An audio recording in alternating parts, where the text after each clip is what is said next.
إن الذين يستكبرون عن عبادتي سيدخلون جهنم داخلين.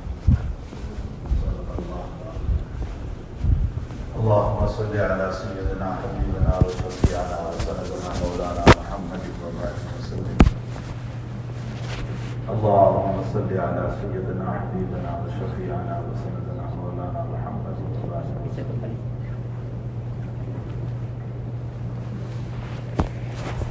معزز مسلمان بھائی اور دوستو عزیز،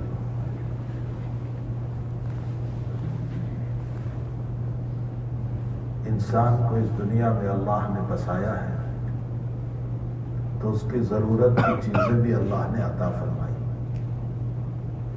بے بس بغیر سامان کا اللہ نے دنیا میں نہیں بھیجا. اسی لیے آدم علیہ السلام کو اللہ نے جب پیدا فرمایا تو آپ کو جن چیزوں کے نام سکھائے تھے وہ چیزیں تھیں جو دنیا میں ضرورت کی تھی. کھانا پینا، کھیتی کرنا، فارم کرنا، کھانے پینے کے لیے جن چیزوں کی ضرورت ہے ان ساری چیزوں کے نام سکھائے تھے. وَعَلَّمَ آدَمَ الْأَسْمَاءَ كُلَّهَا ثُمَّ عَرَضَهُمْ عَلَى الْمَلَائِكَةِ. آدم کو تمام چیزوں کے نام سکھائے، اس لیے کہ یہ دنیا کا پہلا انسان ہے اور اس کو یہاں زندگی گزارنا ہے. معلوم یہ ہوتا ہے کہ دنیا میں آنے والے ہر انسان کو اللہ نے ضرورت کی چیزیں عطا فرمائی. مکان ضرورت کا ہے، پیسے ضرورت کے ہیں، بیوی ضرورت کی ہے، بچے ضرورت کے ہیں، کاروبار ضرورت کا ہے، جاب ضرورت کا ہے. یہ سب ضرورت کی چیزیں ہیں. اب تعالیٰ جل شانہ نے فرمایا لیکن ضرورت کی چیزوں کو ضرورت کے درجے میں رکھنا، اس کو دل میں ایسی جگہ نہ دے دینا کہ جہاں اللہ کی محبت ہو وہاں ان چیزوں کی محبت نہ آ جائے. دل میں اللہ کی محبت ہو، صرف اللہ کی محبت، صرف اللہ کی محبت.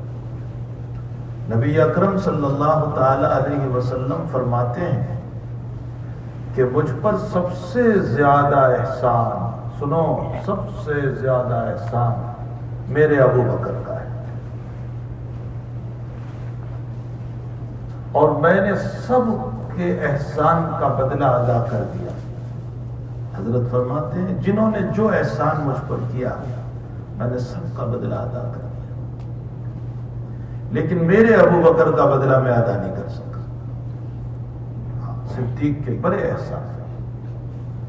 حضرت صدیق اکبر رضی اللہ تعالیٰ عنہ آپ کے ساتھی ہیں اسلام سے پہلے.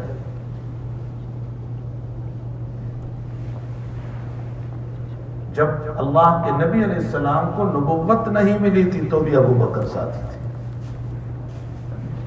اور ہمیشہ نیکوں کی صحبت اور نیکوں کی دوستی نیکوں سے ہوتی.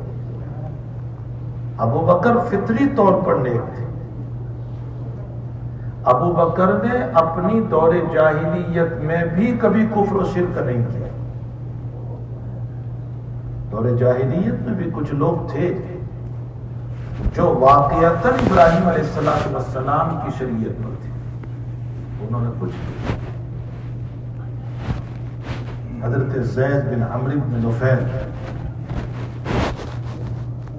یہ بھی دور جاہلیت کے وہ آدمی ہیں کہ جنہوں نے دور جاہلیت میں مشرکین کے ذبح کردہ جانور کا گوشت بھی نہیں کھایا، بلکہ ایک دسترخوان پر نبی اکرم صلی اللہ علیہ وسلم بھی ہے اور حضرت کو ابھی نبوت نہیں ملی، اور اسی دسترخوان پر زید بھی ہے، اور گوشت پیش کیا گیا تو زید بن عمرو نے فرمایا اٹھا لو اس تمہارے کھانے کو، اس لیے کہ تم بتوں کے نام پر ذبح کرتے ہو، میں نہیں کھاؤں گا.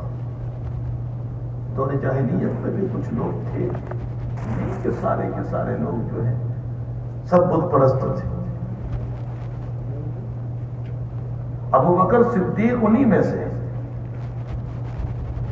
اسلام سے پہلے بھی آپ ساتھی تھے نبی اکرم صلی اللہ علیہ وسلم کے، اور حضرت کو جب اسلام ملا، نبوت ملی تو مردوں میں سب سے پہلے ایمان لانے والے صدیق اکبر ہیں.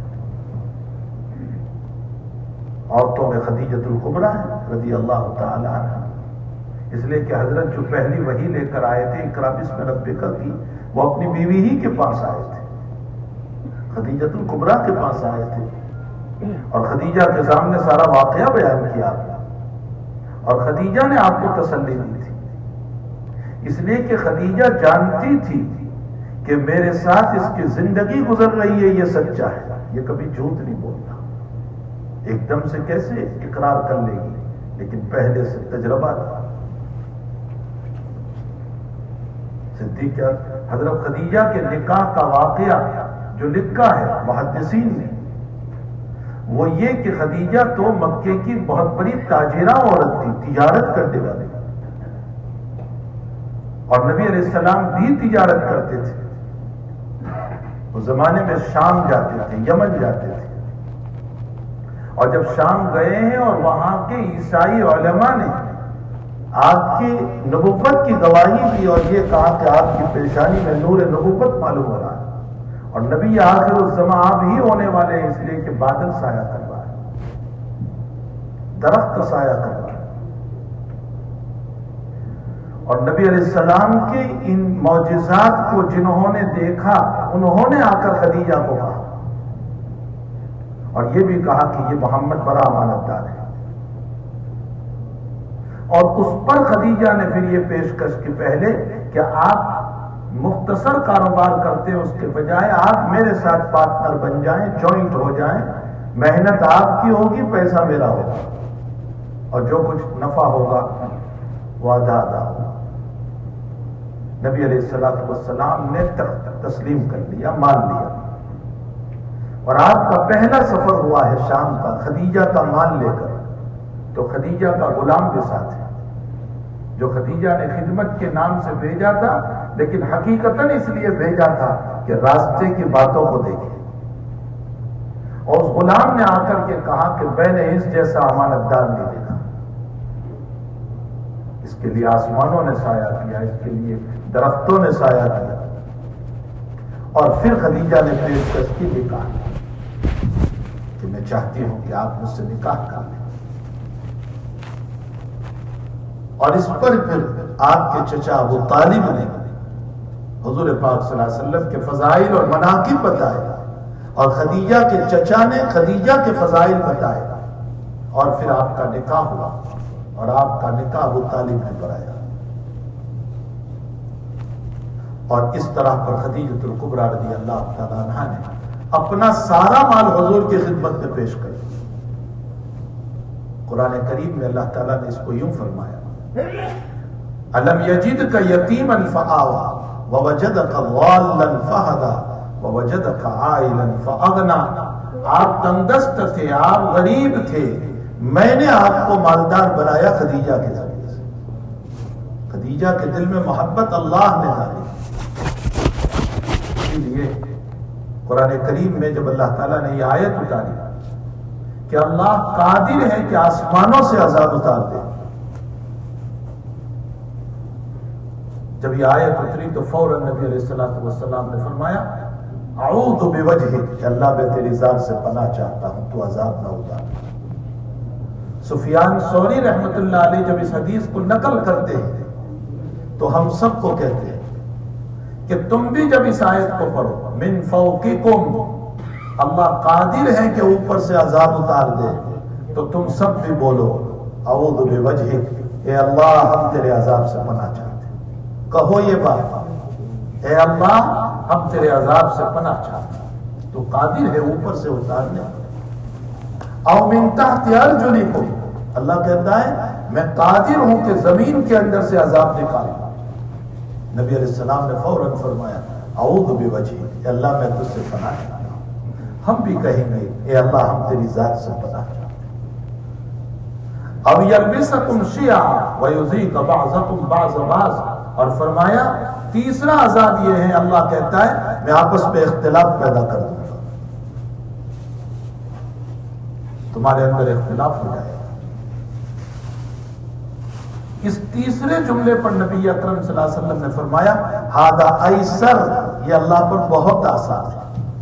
دلوں کا اختلاف، آج یہ عذاب ہم سب میں، اوپر سے تو کوئی عذاب نہیں آ رہا ہے، نیچے سے بھی کوئی عذاب نہیں آ رہا ہے، لیکن اختلاف کا عذاب ہم پر اترا ہوا ہے اور ہمارے قلوب میں اختلاف ہے۔ حدیث شریف میں ہے اگر تم صفوں کو برابر نہیں کرو گے تو میں تمہارے دلوں میں اختلاف پیدا کروں گا۔ حضور پاک صلی اللہ علیہ وسلم صفوں کا بڑا اہتمام فرماتے ہیں، بہت اہتمام۔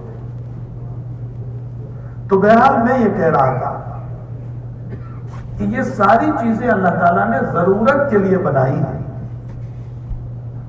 بیوی ہے، بچے ہیں، مکان ہے، جائیداد ہے، پراپرٹی ہے، گولڈ ہے، سلور ہے، یہ سب ضرورت کے لیے۔ اس کو دل میں جگہ نہ دے۔ نبی علیہ السلام فرماتے ہیں مجھ پر سب سے زیادہ احسان امن علیہ ابا بکر، مجھ پر سب سے زیادہ احسان ابو بکر کا ہے، اور میں نے سارے لوگوں کے احسان کا بدلہ چکا دیا، لیکن میرے ابو بکر کا میں ادا نہیں کر سکا، میرا اللہ ادا کرے گا۔ آپ انداز لگائیں کہ صدیق اکبر کے کیا احسانات ہوا۔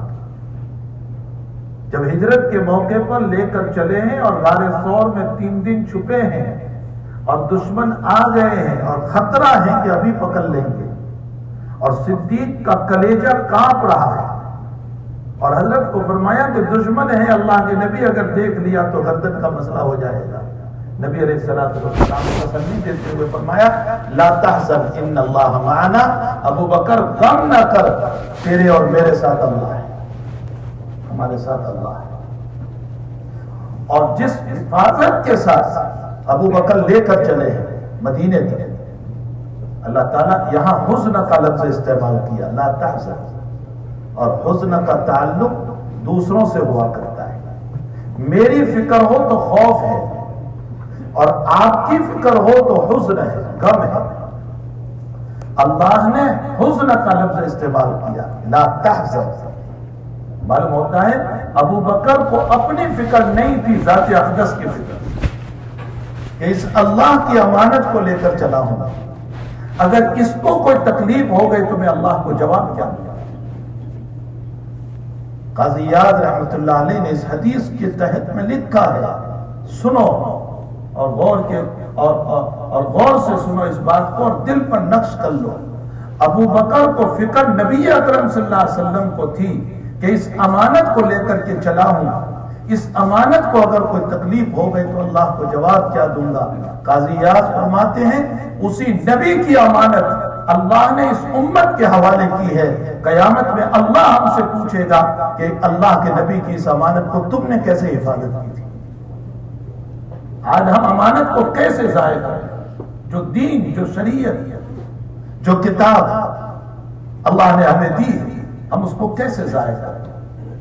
ہمیں بالکل پرواہ نہیں ہے کہ نبی کا دین بک جاوے اور سنت بک جاوے اور نمازیں بک جاوے اور میری ذات کو میں بیچ دوں، مجھے دولت مل جائے، میرا ایمان چاہے چلا جائے، کچھ پرواہ نہیں۔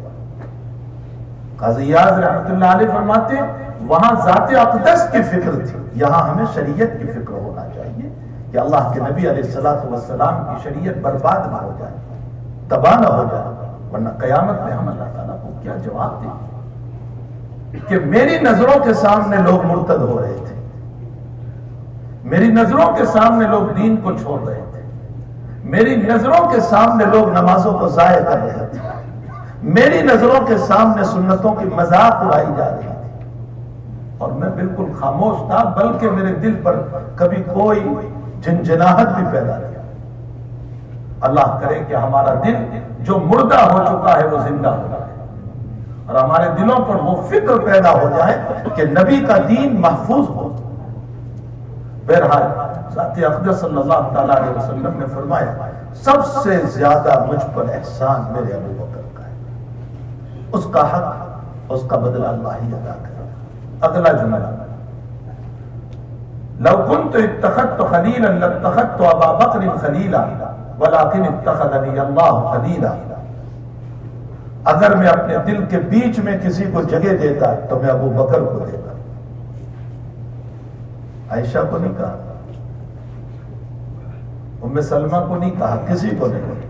اگر میں اپنے دل میں کسی کو جگہ دیتا تو میں ابو بکر کو دیتا. میرا جگری دوست اگر بناتا, میرے وسط قلب میں اگر کسی کی محبت ہوتی تو ابو بکر کی ہوتی, لیکن میرے وسط قلب میں اللہ ہے, اس لیے میں ابو بکر کو بھی اپنے دل میں جگہ نہیں دے سکتا. لیکن میرا ابو بکر میرا دینی بھائی ہے, اخوت الاسلام, جس کا اتنا زیادہ احسان اس کو بھی دل میں جگہ نہیں ملی. معلوم ہوتا ہے دنیا کو دل میں جگہ نہ دو, یہ ضرورت کی چیز ہے.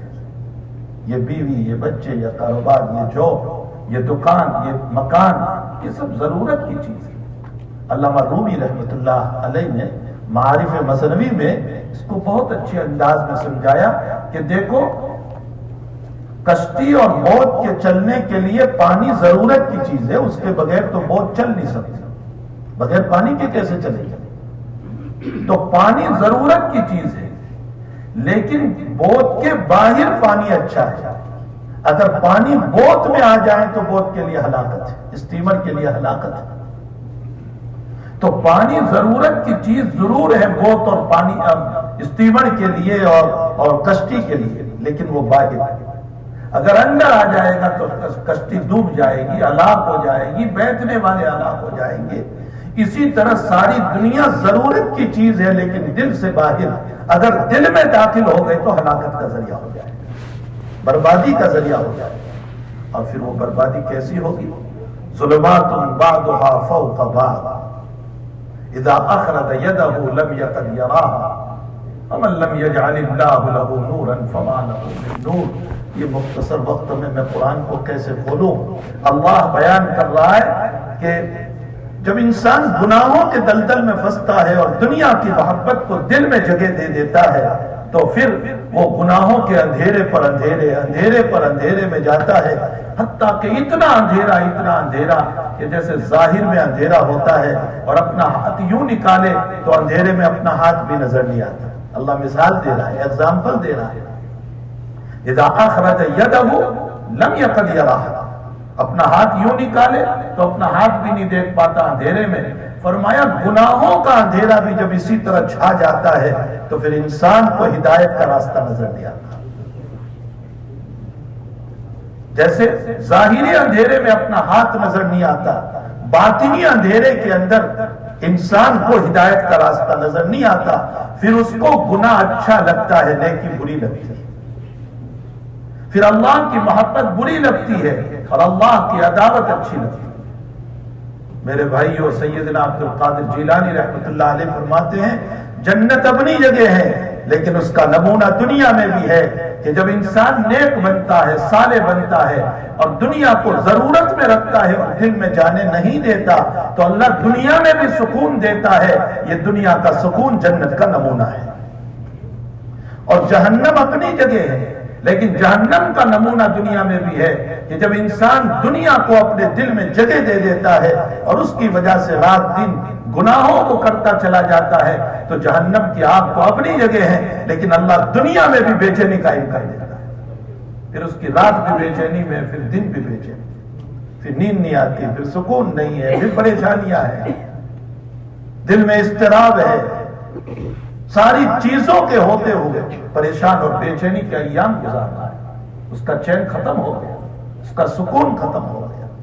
اس لیے میرے بھائیوں, میں نے جو آیت پڑھی, اللہ تعالیٰ اس آیت میں فرماتے ہیں زین للناس, مزین کیا گیا, خوبصورت بنایا گیا. کس کو؟ فرمایا بیوی کو, بچوں کو. بیوی بچوں کو اس لیے اللہ نے پہلے بیان کیا کہ اس کی محبت زیادہ ہوتی ہے. زین للناس حب الشہوات من النساء والبنین والقناطر المقنطرۃ من الذهب والفضہ, سونا اور چاندی اور پیسے اور گول اور سلور, والخیل المسومہ, اور گھوڑے اور کھیتیاں اور ہارس اور مکان اور جائیداد, ان سب کی محبت کو ہم نے مزین کیا. اللہ کہتا ہے میں آزمانا چاہتا ہوں کہ تم اس زینت میں پڑھ کر مجھے بھول جاتے ہو یا یہ ضرورت میں استعمال کر کے رب کو یاد کرتے ہو. آگے فرمایا زین للناس حب الشہوات من النساء والبنین والقناطر المقنطرة من الذهب والفضة والخیل المسومة والانعام والحرث ذلك متاع الحیات الدنیا. متاع کہا یہ دنیا کی استعمال کی چیزیں ہیں, اس کو دل میں جگہ نہ دو. واللہ عنده حسن المعاب, اصل چیز آخرت ہے. وہاں کی چیز فانی نہیں, یہاں کی چیز فانی ہے.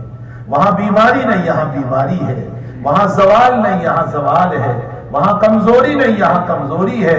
یہاں کی جوانی فانی ہے, وہاں کی جوانی ہمیش کی ہے. یہاں بیماریاں ہیں, وہاں بیماری نہیں ہے. واللہ عنده حسن المآب. ابھی ایک ہفتہ پہلے موت ہوئی, بتانے والوں نے ان سے متعلق مجھے بتایا کہ وہ قریباً 20 لاکھ ڈالر یعنی $2 ملین سے زیادہ وہ ویسے ہی چھوڑ کر کے چلا گیا, اور اس کا پیسہ اس کو بچا نہ سکا, اور اس کی باڈی کا پتہ تب چلا جب اس کے بدن سے بدبو آنے لگی. یہی کا واقعہ میں سنا, کسی اور جگہ کا نہیں, یہی کا واقعہ سنا. واللہ عنده حسن المآب. اصل وہ ہے. اس لیے یہ سب ضرورت کی چیزیں, اس کو ضرورت کے درجے میں رکھو اور ضرورت کے درجے میں رکھ کر خوب استعمال کرو. کوئی منع نہیں کرتا. بیوی کو, بچوں کو, مکان کو, جائیداد کو, پراپرٹی کو, جاب کو, دکان کو خوب استعمال کرو, لیکن دل میں نہ جائے. دل میں صرف اور صرف اللہ ہی ہوگا. اللہ نے اس دنیا کو دارالامتحان بنایا. اور یاد رکھو, ایک آخری منٹ میں ایک بات عرض کر دوں, امتحان ایئر کنڈیشن میں بیٹھ کر دو تو بھی امتحان ہے, اور امتحان جھونپڑے میں بیٹھ کر دو تو بھی امتحان ہے. امتحان دولت والا بچہ دے گا تو بھی امتحان ہے, امتحان غریب والا بچہ دے گا تو بھی امتحان ہے. اس سے کوئی فرق نہیں پڑتا کہ جھونپڑی میں ہے یا ایئر کنڈیشن میں ہے, مالدار کا بچہ ہے یا غریب کا بچہ ہے. اصل تو اس کا نتیجہ دیکھنا ہے کہ کامیاب کیا ہوگا. اسی طرح دنیا دار امتحان میں ہے, یہاں جھونپڑی میں رہے یا ایئر کنڈیشن میں رہے, دولت میں رہے یا غریبی میں رہے, جوانی میں رہے یا بڑھاپے میں رہے, اپنوں میں رہے یا پرایوں میں رہے, کسی بھی حالت میں رہے, ان حالات کو نہ دیکھو, انجام کو دیکھو. انجام کیا ہونے والا ہے؟ انجام اچھا ہے تو انشاءاللہ موت آتے ہی, الموت تحفۃ المومن, مومن کا تحفہ ہے. اللہ کہتا ہے میرا بندہ آ جا, ارجعی الی ربک راضیۃ مرضیہ, لے میرے خزانے تیرے لیے کھول دیتا ہوں. اللہ جل شانہ ہم تمام کو دنیا کو ضرورت کے درجے میں رکھ کر اپنی محبت سے مالا مال فرمائے. ہم سب کے دلوں کو اللہ اپنی محبتوں سے بھر دے, اور ہمارے دل جیسے کعبۃ اللہ پر اللہ کی تجلی اترتی ہے, اللہ ہمارے دلوں پر بھی اپنی تجلی کو اتار دے, منور ہو جائے, تاکہ موت کے موقع پر ساری دنیا رو رہی ہو اور ہم ہنستے ہوئے اللہ کے پاس چلے جائیں. وآخر دعوانا الحمدللہ رب العالمین.